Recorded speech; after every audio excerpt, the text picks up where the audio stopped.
Not gonna lie, car interiors are getting pretty nice. Like, I mean really nice. Over the course of 20 years, your average luxury car interior went from this to this. But I'm not even talking about just luxury cars. This is a Honda. This is a Toyota. And while this is probably your idea of a Hyundai interior, this is actually what a Hyundai interior looks like in 2024. But take a look at this. You like that? I bet you do. Shiny object syndrome is a bit. But what if I told you you're being scammed? It seems like with every coming year, the interiors of my favorite cars and your favorite cars become more and more overridden with screens, and I think we need to stop using screens as our standard for how cool an interior is and really ask ourselves why. But before we ask the why, let's talk about the how. I'm TJ Hunt and you're watching Instagram. How did we get here when the definition of a luxury interior for so long was a spacious cabin that's well insulated from the exterior environment with high quality materials put together with superior quality to prioritize maximum comfort and longevity? Because nowadays a luxury interior consists of multiple screens, an overload of cheap RGB LED lights that the dealership will accept your firstborn child to replace if they break, and a bunch of materials that in reality are cheap but look like they're expensive counterparts. And I'm not even talking about lower end companies like Honda and Toyota. Companies like BMW and Mercedes are the biggest culprits, and they're hoeing you the most. If we go back in history, the 1986 Buick Riviera was the first ever vehicle to have a touchscreen, making it the first car ever to have an infotainment system. Granted, the Riviera's CRT screen was nothing like the LCD and LED panels we see in cars today, but it was a start. By the 2000s, we saw luxury brands like BMW, Mercedes, Bentley, and Rolls-Royce starting to introduce infotainment systems as an option over a standard radio system, as well as pseudo-luxury companies like Lexus, Acura, and Infiniti giving it a shot as well. And by the mid-2010s, you saw infotainment systems coming standard in anything from a Honda Civic to the most iconic supercars of the time. When even a decade prior, even a single DIN radio head unit was an optional extra in some of these cars' predecessors. At first, the infotainment software on a lot of these vehicles were clunky at best. The UI wasn't usually very intuitive, and the small amount of processing power available in such a small form factor allowed these systems to work. But if anything, most of them were just kind of gimmicky. The graphical interface hardly offered anything more than an easier method to connect to Bluetooth, and actually got more complicated in a lot of cases. And they had shitty GPS systems that were hard to use and were outdated in just a couple years unless you wanted to trade your second child to get it updated at the dealership. So most people just ended up using standalone GPS units anyways. And then, at least in my experience, I don't think I've ever really seen the widespread use of the GPS features in a lot of these infotainment systems. We kind of just went from standalone GPS units to kind of sort of using the infotainment, realizing it's a piece of shit, and then going back to the GPS units, then going to smartphones, and then we finally got CarPlay, which pretty much you can just use whatever navigation app you want. We also got some early voice assistants and some other features that really should have stayed in development till they were fully fleshed out, but I do have to give credit where credit is due, and BMW's CIC version of iDrive back in the day was actually really good for its time, especially compared to what Mercedes and Audi had to offer. It wasn't touchscreen, and you used a dial on the center console, which to this day I think is a better solution. Notice how BMW and their subsidiaries are the only German brands, or German-owned brands at least, that haven't moved to completely touchscreen controls. The dial just fucking works with the way they design the UI, and it keeps fingerprints off the screen as well. My mom had a W211 E-Class, and while I hated just about everything about that car, from the smell of the insulation during the hot summer to the black leather burning my ass to the way it looked, I was never really a fan of how it looked, and the fact that I had my first car accident in the backseat of that car. But I still remember the infotainment system being particularly bad. The GPS sucked, and like most cars back then, the infotainment system wasn't really good for much other than being a glorified touchscreen radio. As time progressed, technology did get better. More often we saw infotainment systems that had fully fleshed out features, navigation systems that were honestly decent at the worst and updated wirelessly. We got higher quality screens, more intuitive touch functions, less input lag, and features that were actually useful beyond just being a proof of concept. So once companies felt like they were getting really good at infotainment systems, they started taking liberties. We started seeing things like digital gauges replacing gauge clusters, digital gauges on the passenger side, and a bunch of other shit that people didn't really ask for.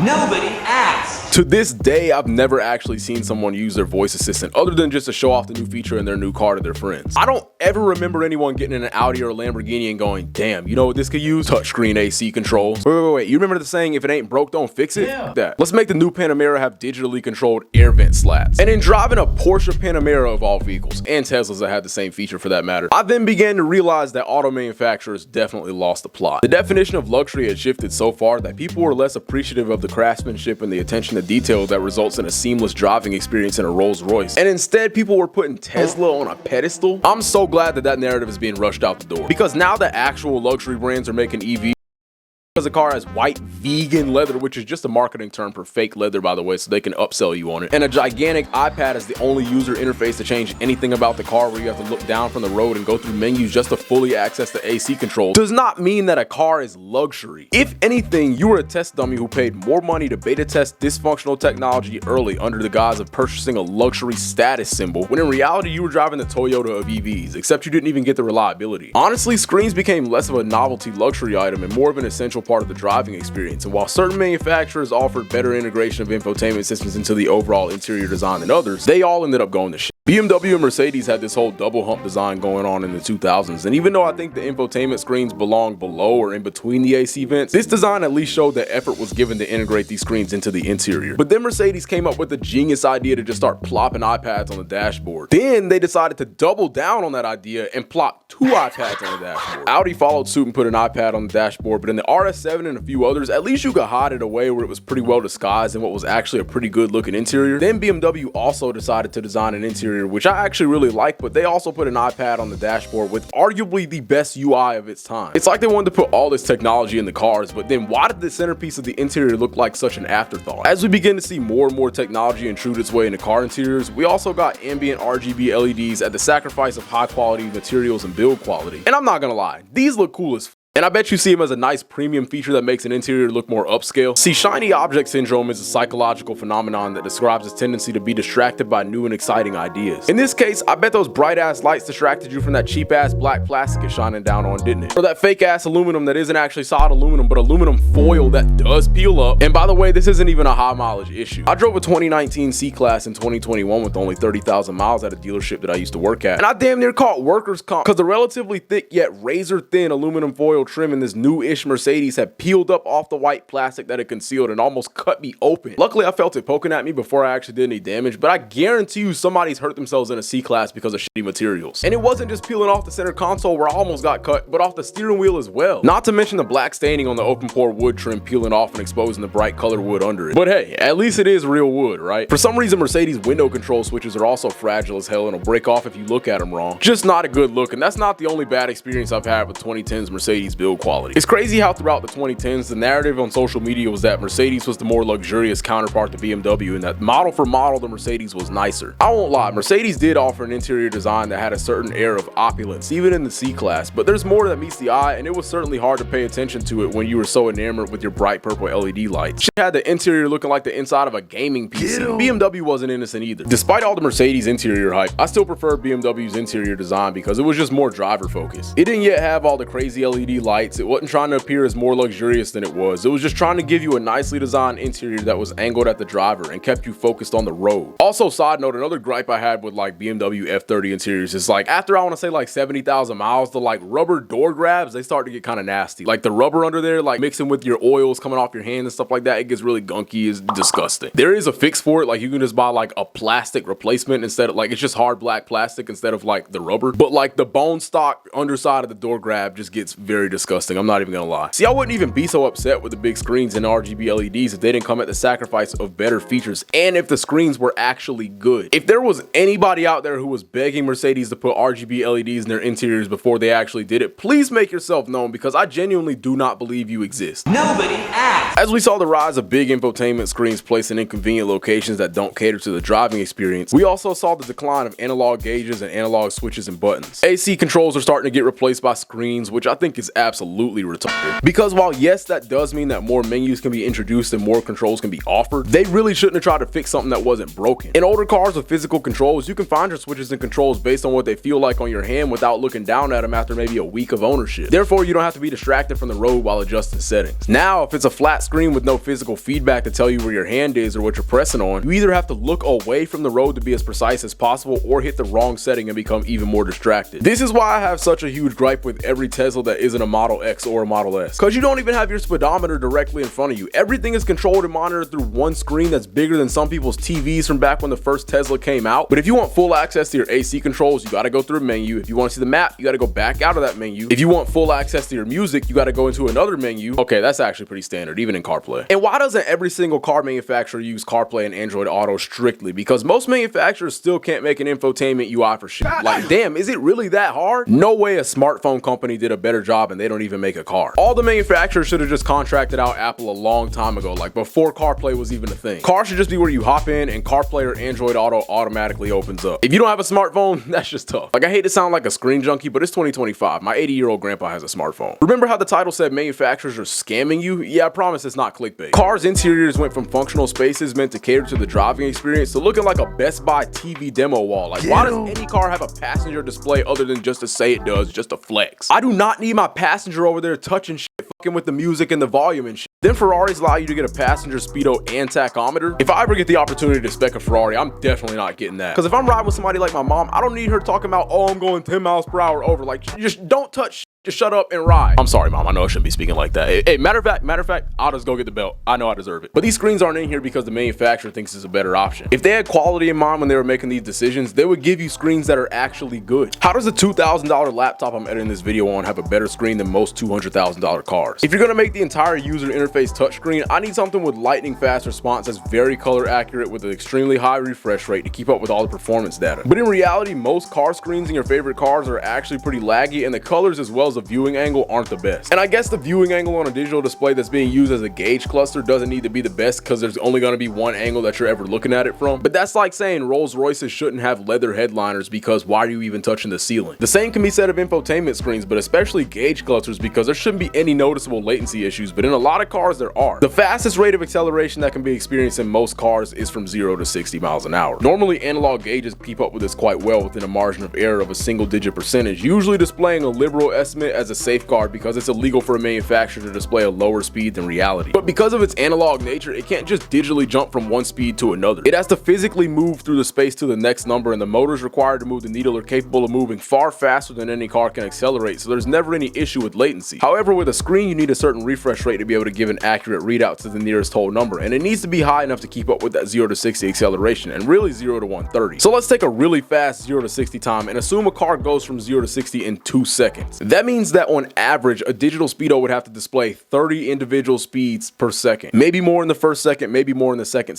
depending on how well you can hook. That means that in order for you to get an accurate readout, you need at least a 30 hertz display, which means that the screen refreshes 30 times per second so that it can show 30 individual frames and hopefully accurately display your speed to the nearest whole number within that single digit margin of error we talked about a little earlier the entire time. For those of y'all who don't know tech, and maybe cars with miles can chime in the comments if I get any of this wrong, but most consumer smartphone, desktop, living room, and laptop displays are giving you 60 hertz even in the low end of the market. Displays like the one I'm editing on can do 120 hertz, and even higher end displays that prioritize refresh rates over color accuracy, over dynamic range, over viewing angle can do upwards of 240 hertz, which most people will never need. But in a premium sports car or a luxury car that can go from 0 to fast enough to get you arrested in seconds, I want the highest end display to read out my speedo and my tach, and my infotainment screen better be of equally high quality. I'm not saying we need a 240 hertz monitor in a car because no one's doing 240 miles per hour in 1 second, but a $100,000 car should deadass have a MacBook Pro level display. And the fact that they will probably charge you more than what a MacBook Pro costs to replace these entire infotainment systems is absolutely beyond me. I thought it was cool back when I was 14 because I didn't understand display technology, and I was like, damn, the car's so fast the speedo can't even keep up. Bro, the car was my dad's 335i. That shit had like a 4 to 5 second 0 to 60, and yeah, it was quick, but like it was more of a demonstration of how slow the screen was. C7 Corvettes are notorious for this. If you put your foot to the floor in a Z06, it'll start acting like it just learned how to count by 5s and 10s in preschool yesterday. You can argue that it's because it's Chevy and the digital readout is probably a cheap screen they pulled from the GM parts bin, but why does Ferrari have this issue? Why does Lamborghini have this issue? Mercedes, BMW? I've been blessed with the privilege of being able to drive more high-end sports cars, exotic cars, and luxury cars than most exotic car, luxury car, and high-end sports car owners will in their entire life over the span of the past 5 years. And one thing I've seen to notice is that they're all plagued with cheap screens. They don't give you screens because they think it's a superior option. They don't give them to you because they offer more usability. They give them to you to cut costs. You used to have to pay extra to get the screens, but now these screens are so mass produced they can come standard in the entire lineup, and it's become more affordable to even put multiple screens in the interior. What's become more expensive is high quality buttons and switches. What else has become a greater opportunity cost is designing an interior with great looking buttons and switches laid out perfectly for maximum usability while still maintaining an aesthetic that's synonymous with the design language and doesn't distract you from driving, when you could just lazily design an interior full of black plastic that everyone hates but give it a cool screen. Then for the really expensive models, instead of going out of their way to design a really cool center console with nice buttons, drop even more screens in the black plastic. Now I know some of y'all want to disagree with me and say that there's a reason for all these big screens that do more or less the same thing as the other ones. I'd